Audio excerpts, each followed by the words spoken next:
vidimo, da so ključni izzivi, s katerimi se srečujemo še zmeraj isti. Na začetku je to seveda velika zadolženost, ki je v največji meri posledica obsežnega investicijskega ciklusa. Drugič je slaba dobičkonosnost investicij, ki ne dosega zastavljenih ciljev in ne pokriva finančnih obveznosti iz tega naslova, nizka učinkovitost družbe,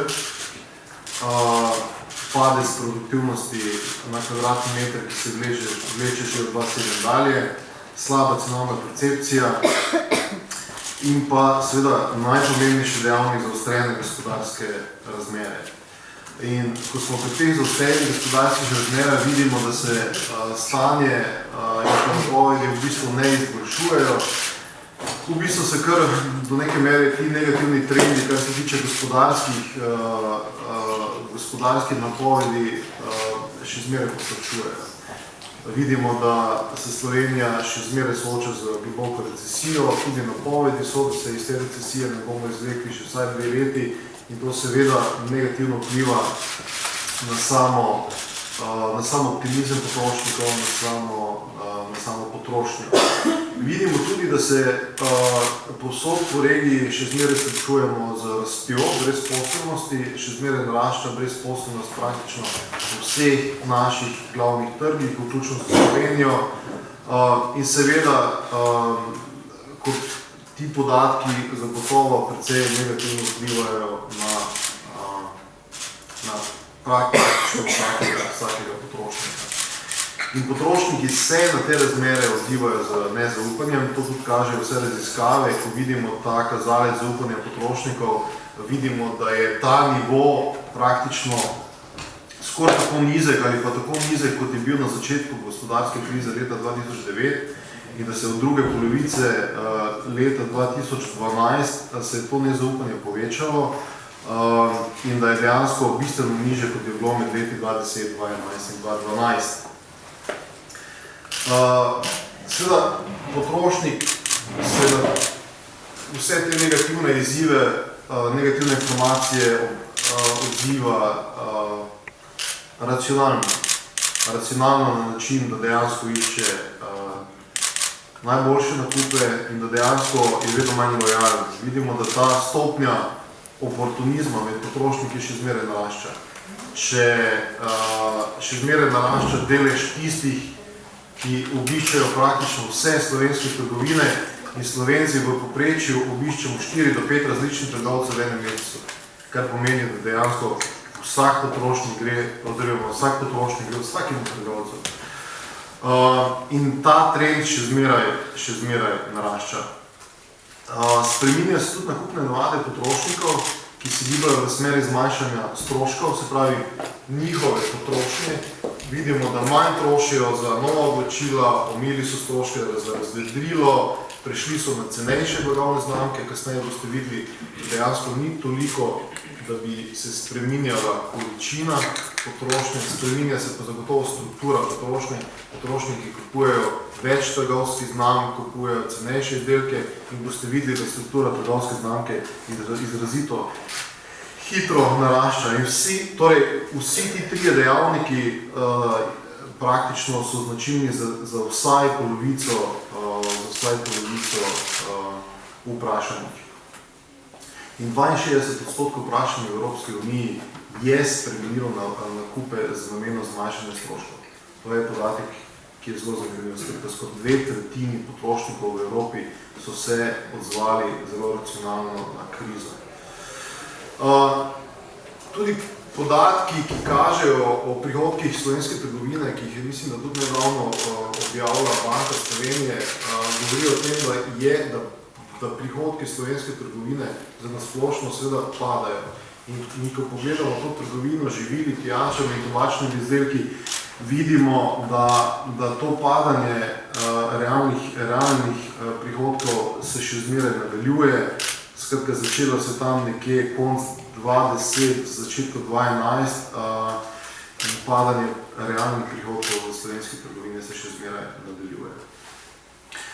Mi strategijo, ki smo si jo zastavili konec lanskega leta, še zmeraj dosledno izvajamo in tudi lahko tukaj rečemo in potrdimo, da v tem procesu prestrukturiranja dolgov, ker smo imeli tudi različne preglede naše strategije, našega poslovanja z strani bank, strani tujih svetovalcev, so potrdili, da so vsebinske usmeritve nove strategije absolutno pravilne. Tako da mi s tem še naprej intenzivno izvajamo. In vsekakor je tisti prvi steber je osredotočenost.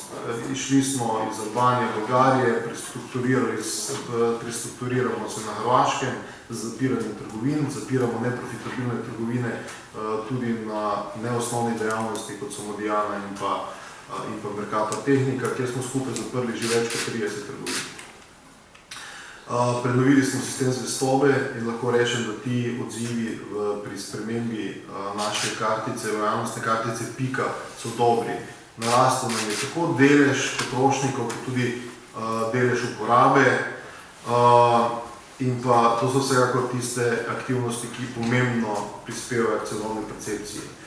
Optimiziramo še naprej, tako kot ste videli, optimizacija je v teh časih, ko na samih prihodkih ne moreš pokazati nekih pomembnih premikov brez nekih dodatnih investicij, so ključni. Zato smo, boste videli, v prvih 9 mesecih znižali stroške za več kot 27 milijonov, s tem smo krepko presegli plan, ki smo ga imeli, ampak dejstvo pa je to, da moramo zakonodajne procese še zmeraj nadaljevati, ker vidimo, da okolje to praktično zahteva od nas. Rast je vsekakor nekaj, kar je zastavljeno kot nek tretji steber naše strategije, je pa dejstvo to, da zdaj v času finančnega prestrukturiranja tudi nismo imeli nekapacitetne možnosti, neosredotočenosti, da bi lahko investirali v rast. In vsekakor moramo to našo dobičkonosnost povrniti in čim prej spet poslovati z dobičkom.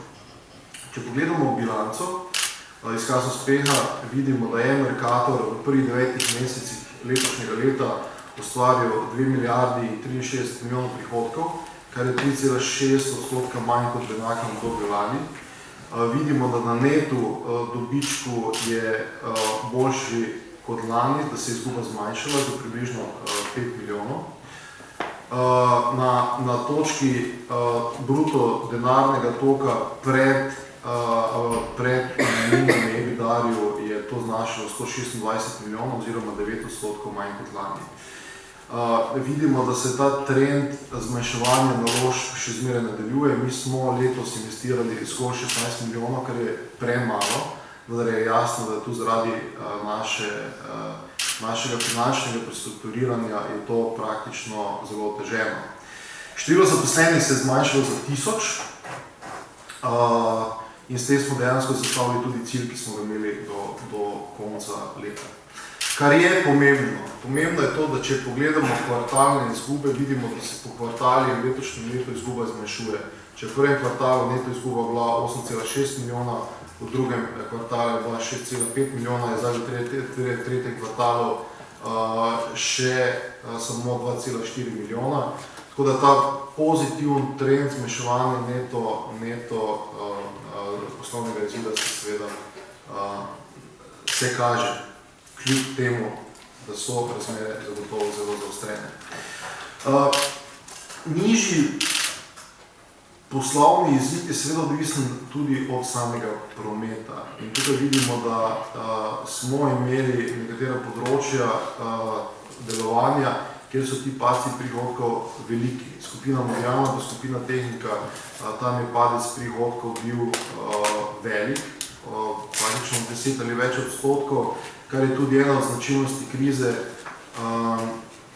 kjer tu so dejansko potrošniki najbolj začeli varčevati. Kar se tiče osnovne dejavnosti, pa vidimo, da v Srbiji nadaljujemo z rastjo, od na vseh drugih trgih se pa srečujemo z padcem prihodkov. Zdaj, padce prihodkov treba tudi razumeti, ker je to delno posledica tržnih razmer, delno pa je to posledica tudi nekaterih poslovnih odločitev. Z izhodom z Bolgarije, Albanije in ukinjanjem neprofitabilnih enot smo dejansko znižali, torej zaradi tega so se prihodki znižali za 21 milijonov, z novo odprtimi enotami smo to za 7 milijonov zvišali prihodke. Tržne razmere na market programu so prispevali k padcu 54 milijonov, na trajnih dobrinah, skratka na beli tehniki in tako dalje, pa za 9,7 milijonov. Kljub temu so te interpretacije, da nam pada tržni delež v Sloveniji, napačne. Vse raziskave kažejo na to, da smo mi dejansko stabilizirali tržni delež, to kaže tako Valicon kot tudi AC Nielsen v zadnjih 20 mesecih, lahko rečemo, da imamo precej stabilni tržni delež. Če pa pogledamo enako obdobje, skratka tretji kvartal in ga primerjamo z tretjim kvartalom 2012, vidimo, da smo v tem kvartalu v povprečju zvišali tržni delež za 1,2 odstotne točke. In mislimo, da je to ključno in najbolj pomembno. Kar se tiče same bilance stanja, vidimo, da smo zmanjšali, torej da je ta zadolženost še padla glede na enako obdobje lani pod milijardo. Seveda na eni strani je to v redu podatek, na drugi strani pa seveda bi z vidika poslovanja bilo mnogo bolje, da namesto bi ta denar vrnili, da bi ga seveda usmerili v naše poslovanje, ker tudi zaradi tega delno trpi naša dobičkonosnost. Pri stroškovni optimizaciji smo mnogo bolj uspešni. Tukaj se vidi veliki koraki naprej. Tako kot sem povedal, smo v prvih 9 mesecih na lansko obdobje znižali stroške za 27,4 milijona. Stroške materijala smo znižali za 2,2 odstotni točki, stroški storitev brez najemnin za 12 odstotkov, najemnine pa amortizacija nam je šla gor.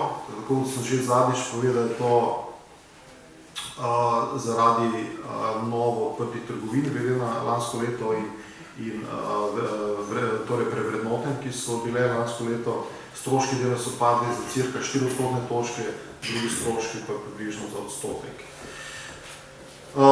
Projekt optimizacije števila zaposlenih v režijskih službah poteka v skladu z načrti. V letošnjem letu se dodatnih aktivnosti tudi ne bo izvajalo. Mi imamo na enako obdobje na lansko leto za 1051 ljudi, torej manj zaposlenih. Na področju režije je manj 200 zaposlenih. Tukaj vidimo graf, ki govori o tem, kako so potekale investicije v zadnjih 6 letih v Mercatorju. Vidimo, da se nadaljuje nekako trend nizkih investicij, ki je seveda pogojen tudi z samim finančnim prestrukturiranjem. Mi smo v letošnjem letu namenili za nove investicije zgolj 16 od 50 predvidenih milijonov, kar je bistveno niže, kot naprimer v letu 2008 je bilo teh investicij za 313 milijonov, v letu 2007 214 milijonov, 2009 za 160 milijonov. Je pa to vsekakor podatek, ki se bo moral v naslednjih letih izboljšati. Mercator bo moral investirati več, zato da bo lahko ohranil tržni delež in da bo lahko spet začel rasti. V trgovini so investicije zelo pomembne za samo rast, tudi samo dobičkonosnost, ker vidimo tukaj neposredno korelacijo med novimi kvadratnimi metri in pa tržnim deležem. Zato je pomembno, da po finančnem prestrukturiranju seveda ponovno začnemo investirati tisti nivo, ki je potreben za to, da bo Mercator ohranil položaj vodilnega trgovca. Tako kot smo že večkrat napovedovali, da bomo začeli v Sloveniji tudi prenavljati majhne trgovine, smo to septembra tudi naredili. V Sloveniji smo prenovili 4 nove trgovine, torej 4 trgovine po novem konceptu. Ta koncept smo poimenovali Sosed. Tukaj smo se predvsem usmerili v tiste manjše srednje trgovine, ki so izredno pomembne za priročne nakupe in tudi v nekih sodobnih potrošnikih pridobivajo na pomenu. In tukaj vidimo, da kjerkoli smo prenovili, se je izboljšala prodaja glede na lani. Tukaj je potrebno povedati, da nov koncept temelji na tem, da ponujamo bistveno več svežih izdelkov do peke in to so potrošniki tudi dobro sprejeli. Kot sem povedal, se po letu 2011, še posebej po zadnjem obdobju, narašča delež trgovske znamke. Delež trgovske znamke zdaj znaša že skoraj četrtino, nekje 23%, pred dobrim letom je to bilo še zmeraj pod 20%.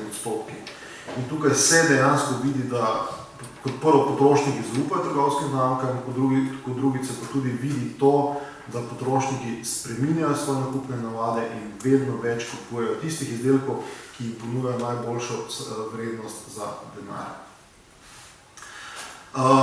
Potrebam sodobnega potrošnika sledimo tudi z aktivnostmi za povečanje naše inovativnosti. Tako kot sem povedal, uvajamo ta banner sosed, sodelujemo z dobavitelji iz domačih krajev. Tu vsekakor je potrebno povedati, da je Mercator v zadnjih 12 mesecih naredil izredno velike korake naprej pri širitvi ponudbe ali pa integracije ponudbe lokalnih pridelovalcev na področju sadja, zelenjave in mesa. Tako da lahko rečemo, da imamo zagotovo daleč največji delež teh izdelkov. Pri svežem postreženem mesu smo edini trgovec, ki ponujemo 100% slovensko vredni prodaji in tako dalje. Nadaljujemo z nekimi novimi aktivnostmi, kot je zdaj bil ta kruh nov, in pa tudi prenovili smo spletno trgovino in navedli klik in dvig. Ne glede na vse to, pa seveda ključni izzivi še zmeraj obstajajo. Tukaj je to, da ta trend dobičkonosnosti, torej zmanjševanje izgube, se mora nadaljevati. Tako kot sem povedal, mi si želimo, da bi s koncem leta izplavali iz rdečih številk in s tem zagotovili tekoče poslovanje ob koncu leta 2013 pozitivno. Pomembno je to, da ta proces prestrukturiranja našega finančnega dolga uspešno zaključimo.